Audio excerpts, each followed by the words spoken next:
So our next panel will discuss the access to credit of micro and small companies and the productivity in the 2030 agenda. The specialists will discuss the barriers to access for small companies in our country and the strategies to reduce these difficulties. After all, credit could help the adoption of sustainable practices and giving impulse to Brazil in terms of having green growth. To deal with this subject, we will now call the director of the International Labor Organization, director of the Office of the ILO in Brazil, Mr. Vinicius Pinheiro. We'd like to invite the manager for policies for sustainable development policies from the Northeast Bank, Mr. Valdir Machado Neto. We'd like to invite the manager of the Capitalization and Financial Services of the Brazilian Service of Support to Micro and Small Companies, Sebrae, Mr. Antônio Valdir Oliveira. And the comments will come from the president of the Agency of Development of Rio Grande do Norte, Mrs. Márcia Maia. Very well, we are ready for one more round of conversation, one more debate, and feel free, Mrs. Márcia Maia, please.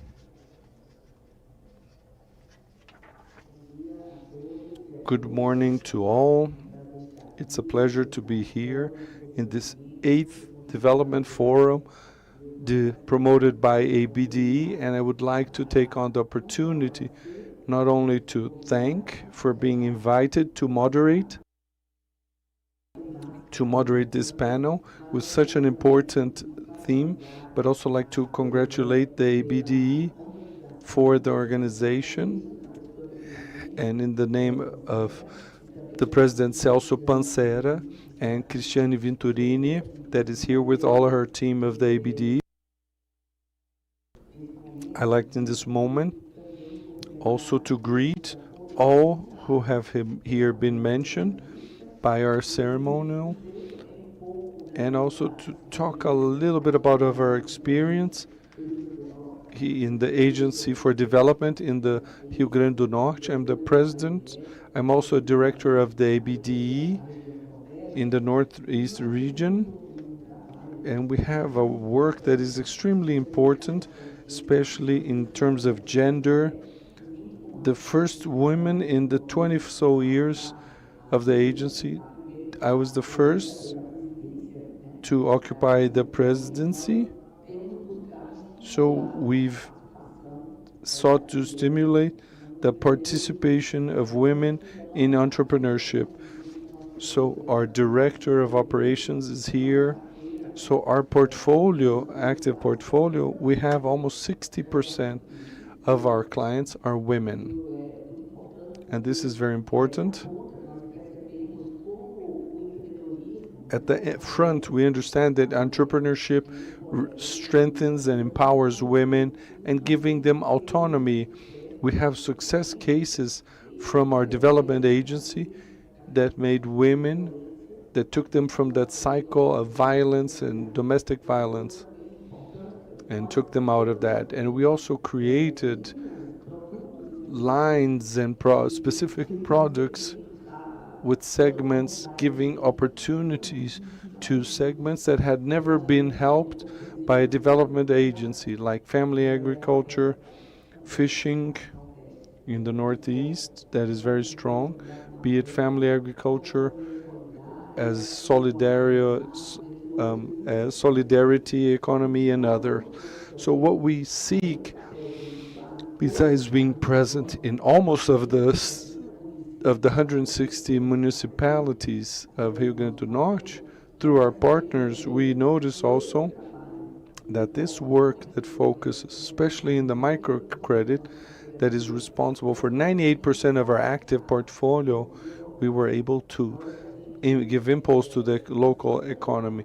when we finance a family agriculture that will buy the stock in his municipality, sell in his municipality, we make the economy circulate and we are promoting development. And before handing the word to the other panelists, I would like to say, in a research of our credit lines, our products and services, we only met 11 of the SDGs, Sustainable Development Goals. And we did a specific credit line with the Bank of Northeast in of sustainability, and this credit line is ready to be operated with credits from the FNE. And since we're short on time, let's start. Let's hand over to the first panelist, Vinicius Pinheiro, from the ILO in Brazil. You have 10 minutes. Thank you, Márcia. Thank you to all. It's a privilege to be here. I'd like to thank the ABDE for the invitation, and for this initial message, I'd like to highlight 3 points. The first is that the micro and small companies are the backbone of creating formal jobs in Brazil. If you see the stats, 75% of entrepreneurship came from micro and small companies. We want to create the 2030 agenda, especially number 8, which is decent jobs and economic growth. And this cannot be done with the small and medium companies. They are the backbone. I mean this with salary. Of course, if we talk about informal job, it would go over 90%. And those are the indicators we have all over the world. And at the same time, it's the backbone, the engine of the economy, and creates job. The small and medium company is the fragile link in terms of climate change. We recently passed the month of June. Thankfully, we had this rain in August. June was the hottest, and ever. And not every company can buy an air conditioner. And according to our calculations, the stress related to heat will generate a loss of productivity and jobs of 2.2% until 2030. That's 80 million of hours lost, especially in small and medium companies. And not to speak of other huge efforts and floods like mentioned before, and it will affect the small producers. And smaller producers have less the smaller the producer, less chances of being able to protect from climate change. So in terms of these effects and extreme effects, there will be an impact out of proportion on the smaller ones, be it the micro or smaller and vulnerable populations, that on the other hand, will impact the generation of jobs. And that's the scenario we're working with, and so that everyone is aware. The second point, which I'd like to highlight, when we talk about transition to a low-carbon economy, in principle, this can have an aspect or a positive liquid generation in terms of creating jobs. We were talking about jobs and energy transition to low carbon as being contradictory, especially due to the pressure of groups, especially the US and other advanced economies. They were concerned about losing their jobs, and legitimate concerns, and there was a backlash politically posting themselves against energy transition because they want to keep the status quo of the economic situation of the international and national energy matrix. A good part of the transition doesn't happen due to certain groups and goals if they are or boss or employee that are related to this sector in terms of fossil fuels and other pollutants. But if we make the numbers that we do we can do this from matrices of production and with IDB and other partners, that the liquid impact is positive because the coefficient of jobs in low carbon areas and car production that use electrical energy, wind power, requires more jobs than fossil fuels. So, for example, an oil platform hires about 100 people. So when you compare this with other ways of generating jobs, it's very different. And the chains regarding the production of low carbon products, they are more complex and they help the SMEs way better than those that involve fossil fuels because they are large companies. Of course, the productive chain of fossil fuels, they have intermediaries before arriving at the company. But the networks, all of those related to the implementation and installation of solar panels, this is way more complex, mainly in the countryside. But our calculations say that there is a huge potential for the creation of jobs. So you can generate jobs and you can do the transition. No, it's the other way around. You can strengthen the SMEs, you can generate jobs, and then you can achieve the 2030 agenda goals, the SDGs and other ones related to climate change. But this doesn't happen overnight. There's not going to have an invisible hand and say, let's change everything to a low carbon economy. No, we need public policies so that this transition can work properly, so that the SMEs can do it, promote the transformation, because we're going to have bankruptcies, we're going to lose jobs. So we need to create a protection mechanism for the workers, and the workers that are going to be impacted by this. We need income transfer programs. We're going to have to retrain them. We're going to have to offer capacity building to them. And for the companies that work in many, many sectors, it's important to give them tools so that they can go to other sectors, so that this potential realization of this net gain on top of income, the generation of new jobs, everything can happen. These are policies that I mentioned. They are social inclusion policies, development of SMEs, and the policy for the creation of jobs, technical assistance, technical aid. So these practices, they must be adopted. This transition is not going to happen overnight, but if we do it well, it's going to generate positive impacts. We're going to generate new jobs.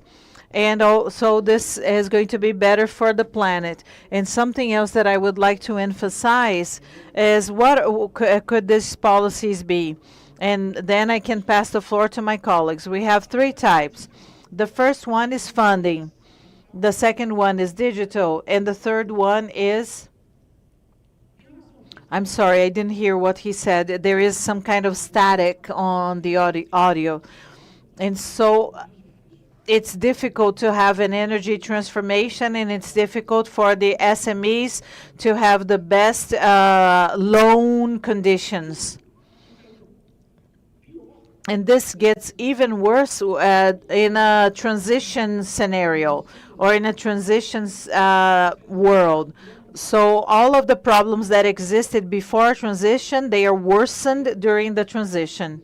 So the companies, they exist, they are the weak link of this chain, and during the transition, the SMEs are going to be the most impacted. So if it is important, it's going to become more important. And now the digital transition or transformation. This was increased by the pandemic, and now it has become more necessary than ever. And the third one, and not least important, has to do with the development of technical capabilities. So Sebrae and other organizations, okay? Not Sebrae, Sebrae is here. Sebrae is a partner that we have, and so it used to be important, and now it's more important, okay? And so we need to catalyze this kind of policy. And what happened? And just to wrap up, Ms. Márcia, the SMEs, they have an important role when it comes to achieving the SDGs. SDG number 8, decent labor, decent employment. The other one, healthcare SDG, education SDG. And so climate transition, inequalities, because they generate income for the neediest people in our society. But in order for them to become operational, they need to be supported. We need to help them to help themselves so that we can achieve the SDGs. And this goes through the policies that I mentioned. Thank you very much.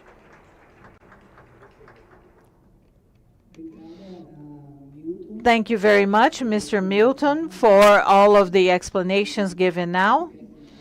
We are not going to have questions now. Let's pass the floor to the next panelist, Mr. Antônio Valdir Oliveira, Manager of the Capital and Financial Services Department at Sebrae.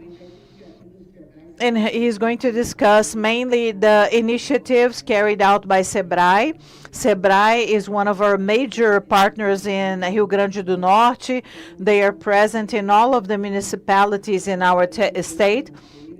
What are the initiatives that Sebrae is having to offer digital transformation and other opportunities for the SMEs in Brazil? You have 10 minutes. Thank you very much. Good afternoon, ladies and gentlemen. I think it's good morning to all of you because we haven't had lunch yet. It's a great pleasure to be here. I would like to start by sending Mr. Décio Lima's regards to all of you. Unfortunately, he couldn't be here today because of another appointment, but he talked with me a lot about this debate, how important this debate would be, and he has sent this special regards to all of the panelists, to the moderator, and to everybody in the audience. Talking about credit and the difficulty in getting credit by the SMEs is a topic that the years go by and the problems remain. We have the same problems. So if we had a conference about 20 years ago, we would still be debating the same problems and points that we are debating nowadays.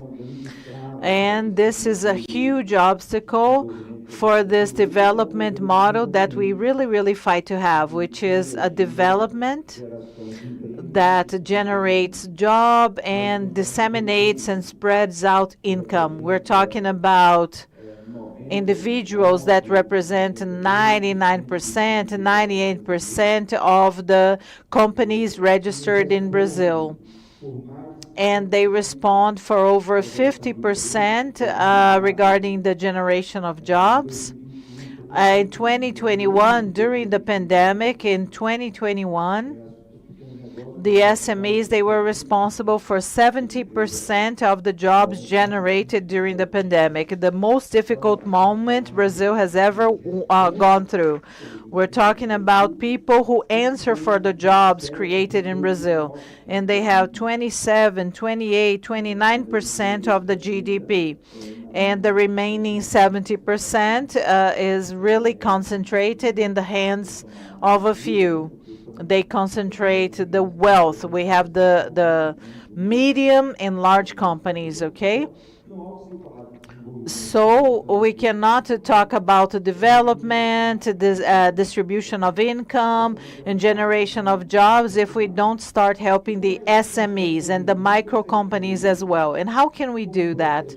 We can do that by helping them, and Sebrae does great work when it comes to this, but credit for these micro, small, and medium-sized companies is essential, mainly in this post-pandemic period. So the small companies are now all indebted, and this is very difficult for them. And many of these SMEs, they fell into a trap, a credit trap, because they got an emergency loan.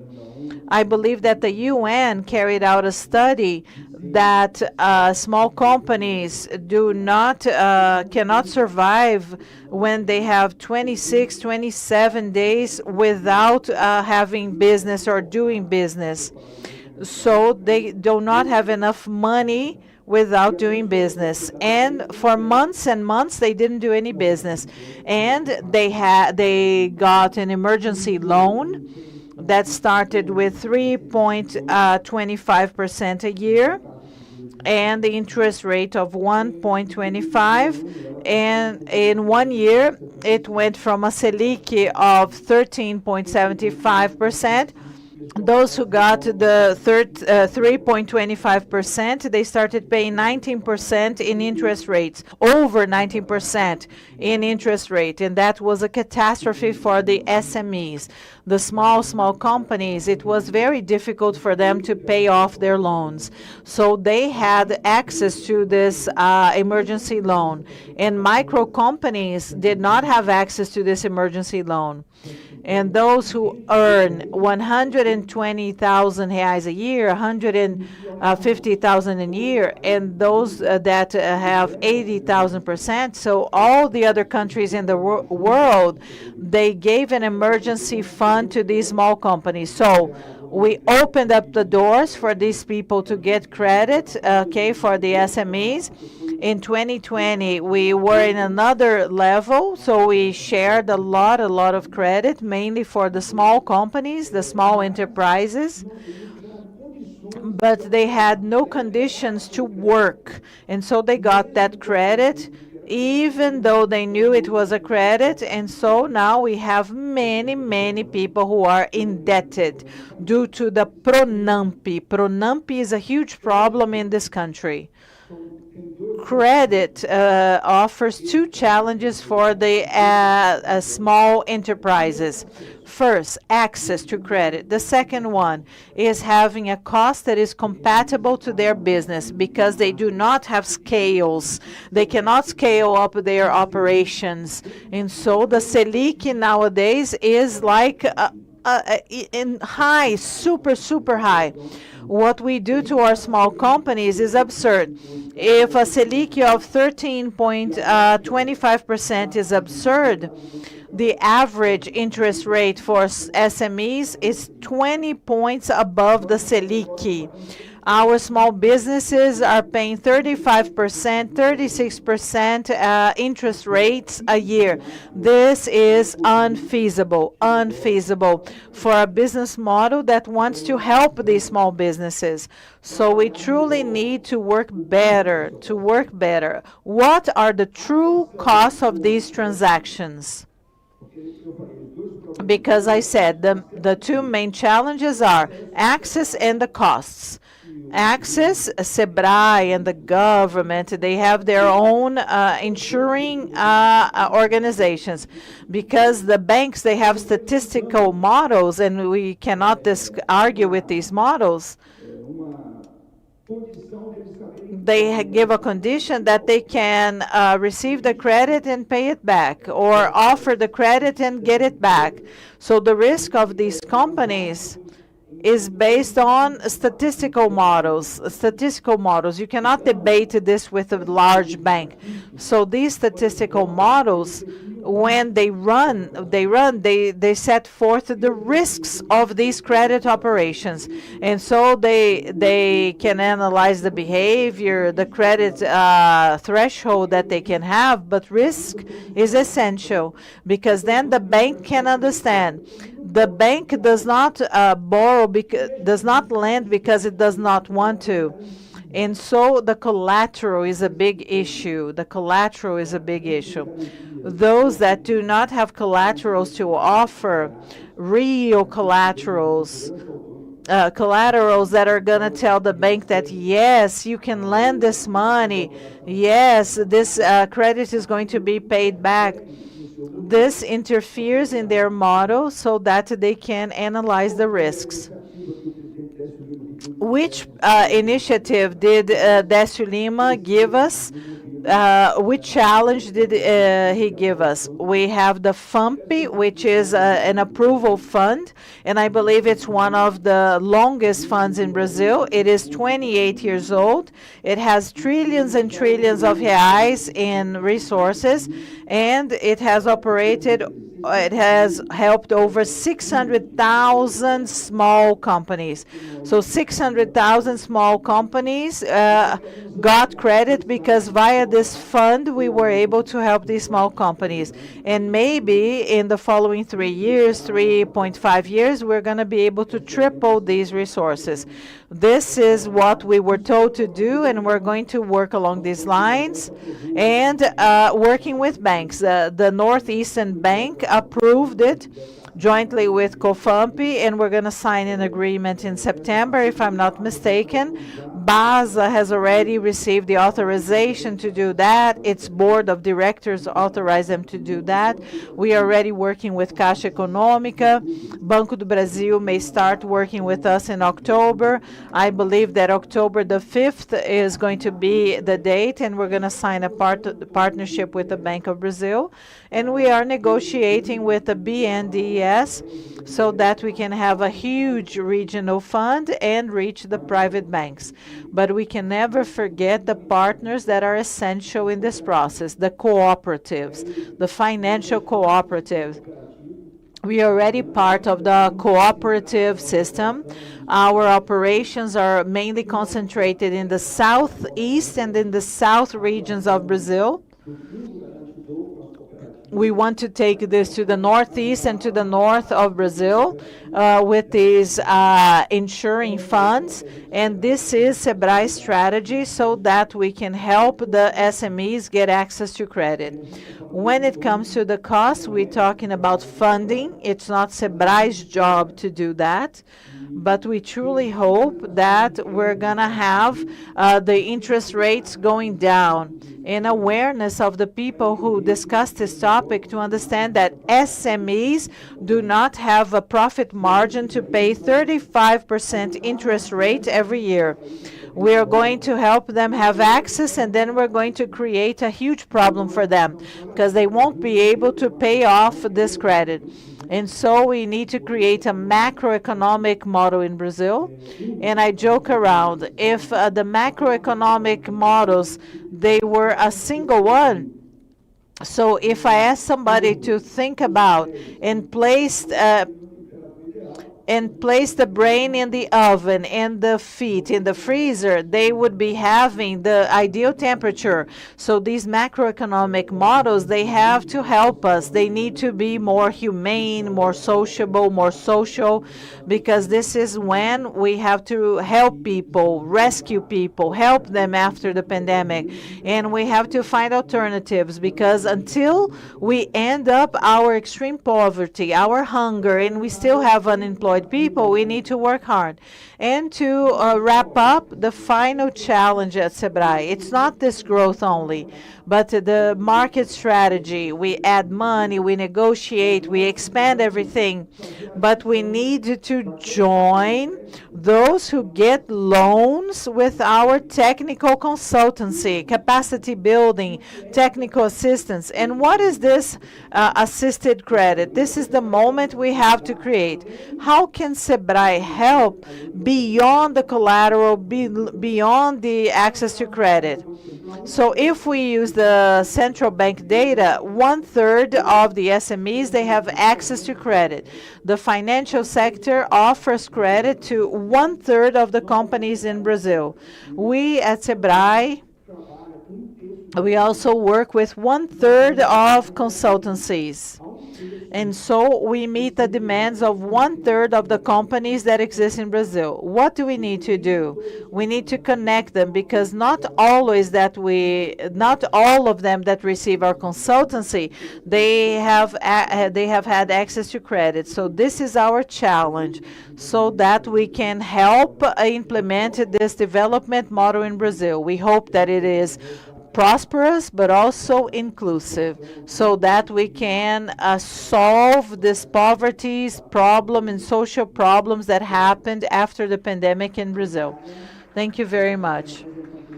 Thank you to the representative from Sebrae. And now we're going to have when we wrap up this panel, we're going to ask some questions. We are going to pass the floor to Mr. Valdir Machado Neto, Manager of Sustainable Development Policies, and he works at Banco do Nordeste. And he's going to discuss the modernization of our SMEs, the lessons learned, and to say that Banco do Nordeste visited Rio Grande do Norte. The president of your bank was there, Mr. Paulo Câmara, and he was launching a public call for a scientific, technological, and innovation fund managed by a federal agency, and they were focusing on green hydrogen and renewable energies. In the Northeast, mainly in the Northeast, we are a huge producer of renewable energies, wind energy, and we were very happy to welcome the president of the Nordeste Bank, and we launched a public notice of about 20 million reais. So I would like to pass the floor to Mr. Valdir Machado Neto from the Nordeste Bank. Good morning to all. We haven't had lunch yet, so I would like to say good day as well. Like my colleague Valdir, it's a great satisfaction to be here. I thank the Vice President of ABD, the Executive Secretary Cristiane, the participation of the bank. I represent the Manager of Planning, Mr. Freire, to whom I give the welcome. I'd also like to thank our panelists and everyone that is watching us, be it live or online. To talk about the Bank of Nordeste is to talk about 71 years of history, and within those 71 histories is an accumulation of knowledge and action within this market, and this credited the Bank of Northeast to work with all the ports and economic agents, from the informal micro entrepreneur until infrastructure project with emphasis in renewable energy. It's important to bring these two extremes, one in the base of our pyramid of ports. We have the S from the ESG. The bank is national leader in Latin America in the productive microcredit of 85% of the market in Brazil. On the other side, we also are accredited as a great financiers of installations for renewable energies, especially wind and solar. 12.8 billion just for the informal micro entrepreneurs, and at the other end of 32 billion in the generation of energy. So we are well represented here, many SDGs, and the E and the S and the G of the SG. And to reinforce that our global financing has 70% of contribution that is positive. It's very interesting to see what was shown by the UNDP and to show how much we contribute in this aspect. So allow me an issue here of clients and beneficiaries of small to medium size, to put in that first base of medium size, these clients up to 16 million per year, which is the priority of the bank and the constitutional fund, which is the main of the bank. We are talking about a fund that in 2023, 38.38 billion. It's a small budget for the demand and all of the potential that we've had into aggregate in the region. Of these 38 billion, I have a priority of application to this public that I mentioned. 51.8 I have to direct to this public, up to 16 million income per year. If I join this to what the Bank of Northeast, which has applied in the last years, and summing the expectations in an estimate from the FNE until 2030, the average 5.6 growth per year, that will give me in 2030 a 52 billion budget. I'm talking about a priority direction of 38 billion reais. And it's interesting to reinforce that the Bank of Northeast has the industrial credit of 56%, over 50%, 55% in agribusiness and rural credit. I talked about market share in the informal microcredit and now in infrastructure, and the bank does that with only 9% of the representativity of the banking system. Something is intuitive, that the bank has different ways of acting, and these are the experiences that I will share with you. And starting the base with microcredit, the bank imported a microfinance technology that was being worked in Bangladesh in the Grammy Bank. That was our Nobel Prize that year. He adapted that to the Northeast and created the solidarity help. And guarantee is important, is a difficulty for this public. And if someone didn't pay their parcels, their members, other members of the panel would pay for me, let's say. That doesn't work, they'd say. It's 25 years tomorrow in an event in Fortaleza. So within this period of 25 years, the bank learned a lot, adapted this microcredit technology to the rural area. Now we have 2 million active clients. No, it's not 2 million clients that went through the programs, that are 2 million that are active now.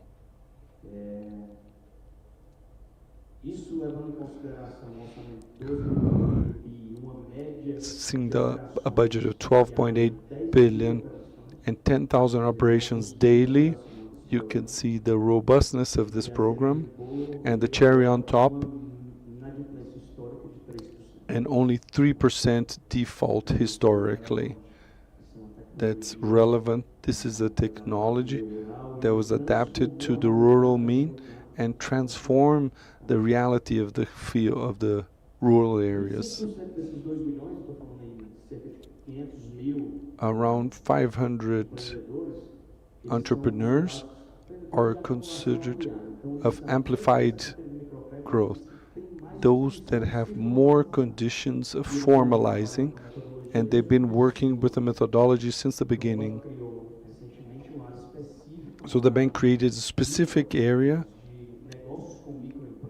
businesses with micro companies, to work, among other things, the transition of part of these clients Many are individual micro entrepreneurs. And one lesson learned, technology, because I need it. It's no good to have more people, these oriented microcredits. I have to have an aid explaining what is cash flow control. He doesn't know what it is, and he has to apply the money in the activity. Otherwise, he will buy a TV or something more emergency for his family. So this methodology leaves this reimbursement of resources, and we guarantee the financial health of the program. And the lesson learned is technology allied. I need to with 2 million scales. I have to put them into banks to digitalize these, to give that micro entrepreneur autonomy and empowerment. But it's technology eye to eye. You cannot do it without knowing the name of the client and treating him or her by name. And when we talk about microcredit, that directs 60 to 75% are female. This is a standard of microcredit programs in Brazil. When we talk about technology, eye to eye, innovation, and other ways of acting, I also bring another example with the Prodetec. So in Ceará, when we say someone is important, we call them an autarky. When we like someone. So we have a figure in the Bank of Northeast, which we call development agency.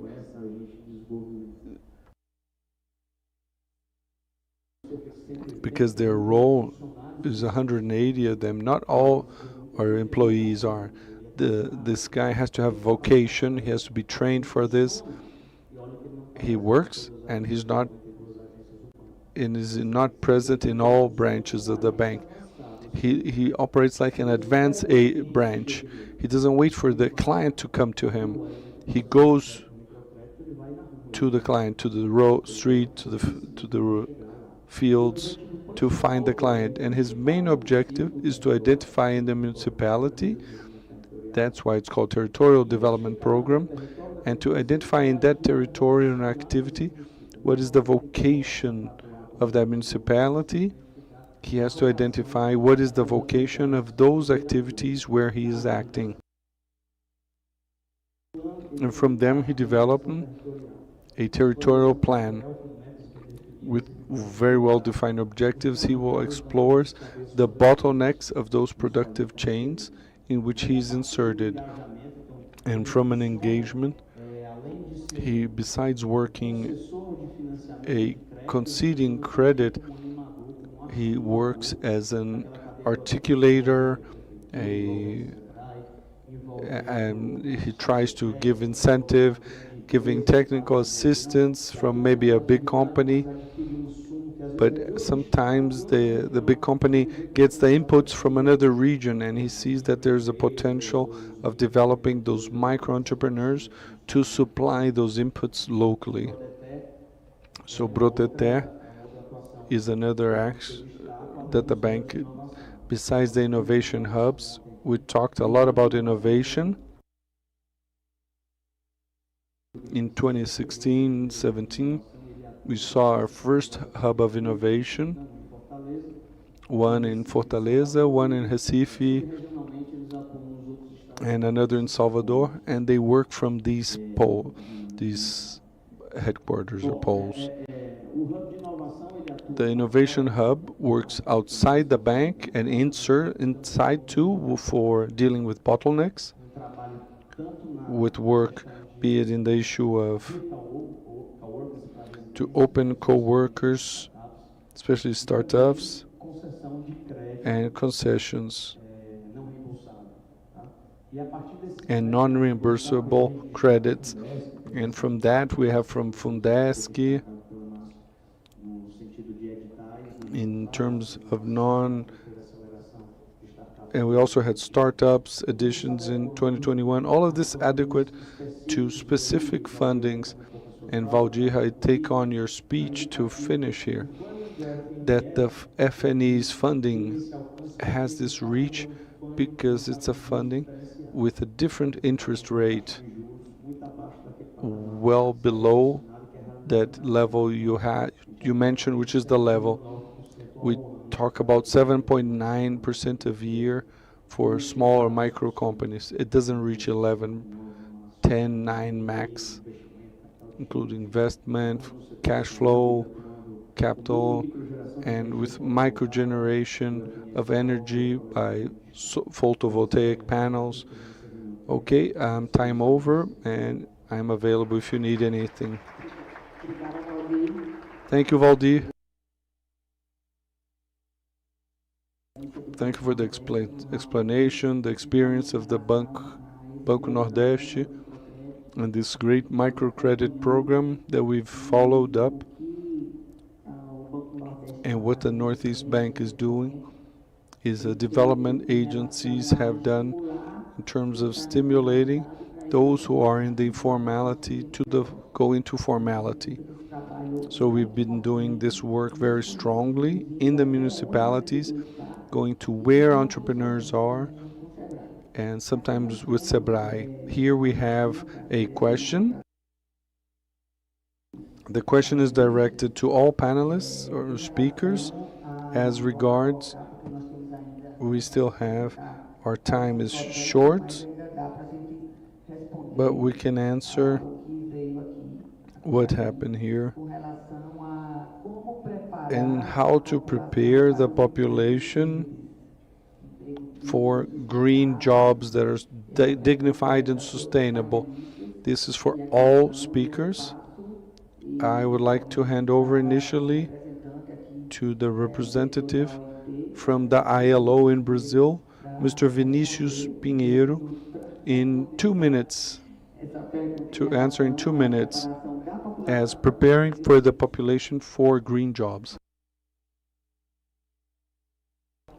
Thank you for that question, which I think is a key question for us to understand the economy the next decades.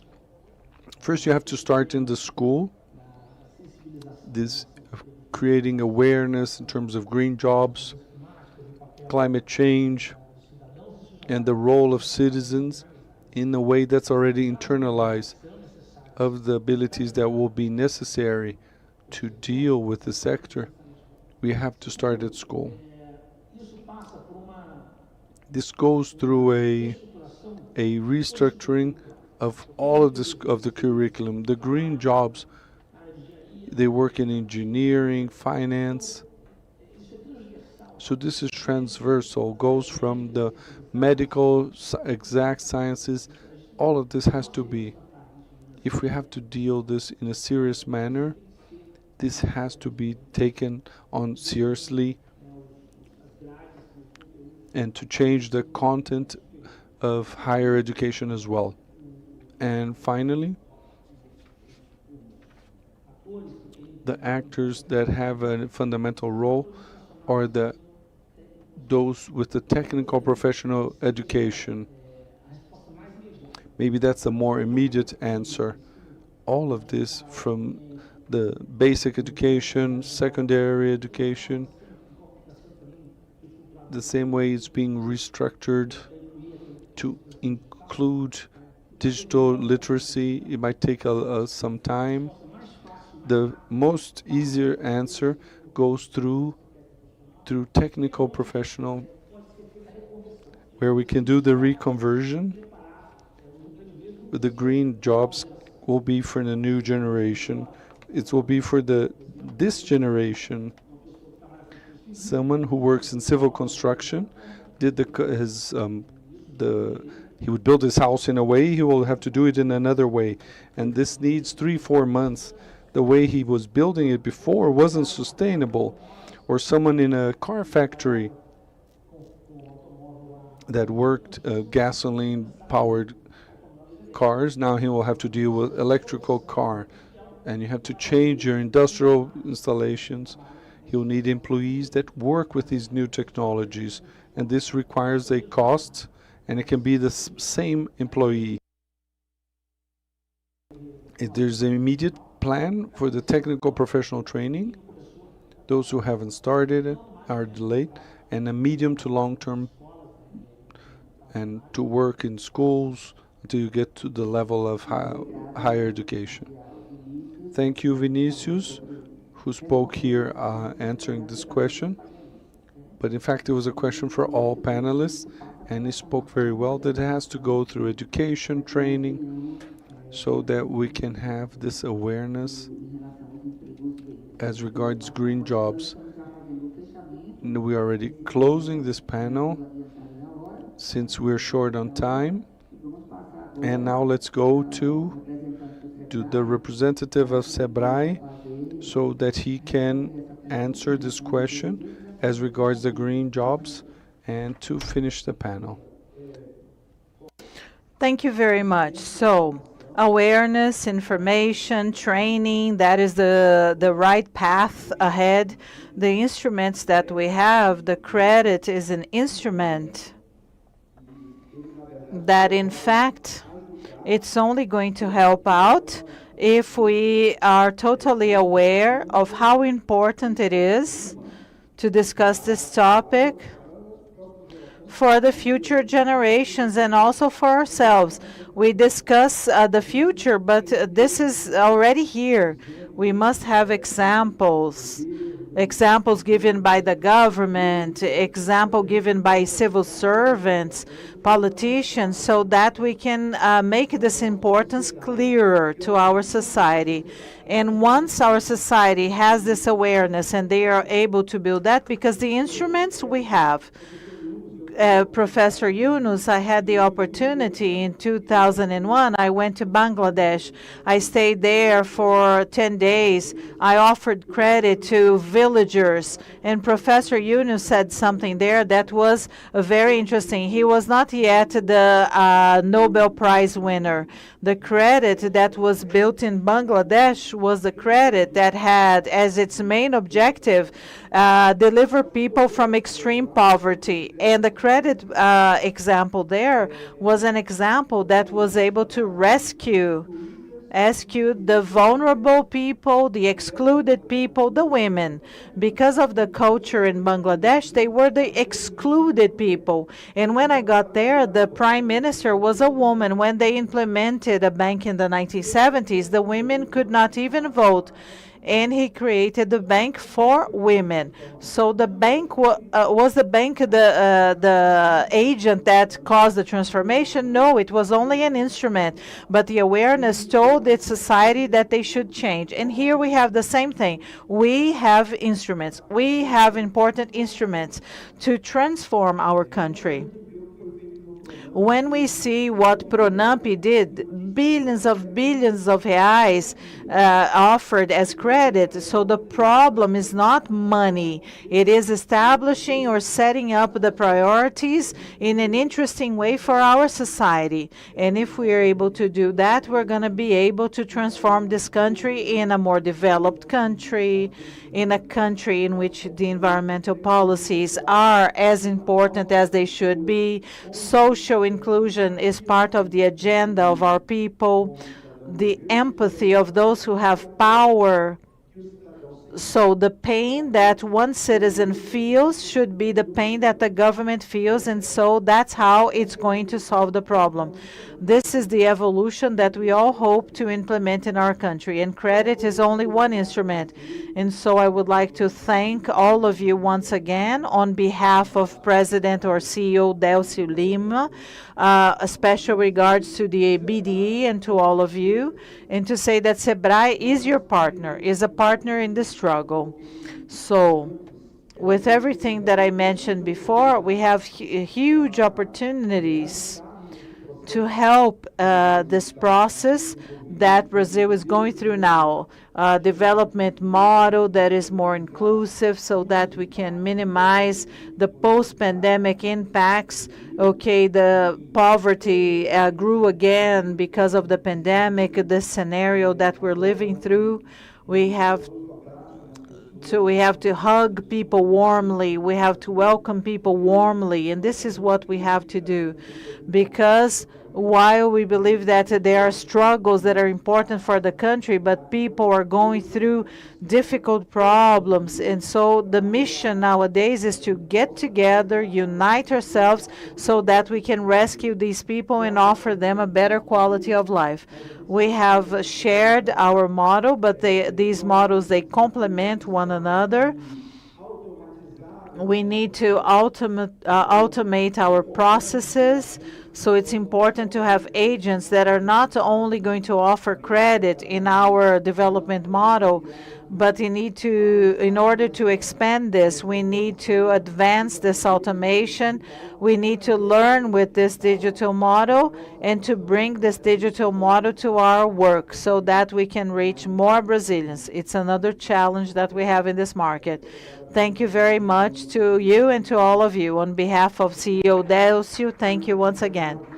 Now, Mr. Antônio Valdir, representing Sebrae, regards to President Delcio, and now we're going to go and to discuss with the other Valdir, the president of the Nordeste Bank. He's going to make his final remarks, and he's going to answer this question regarding the preparation. So, my answer is going to use keywords, some keywords. When we see what we have as a perspective for the future, mainly in the Northeast, we talk about transmission, distribution, and of renewable energies. We talk about biodiversity in the Caatinga biome.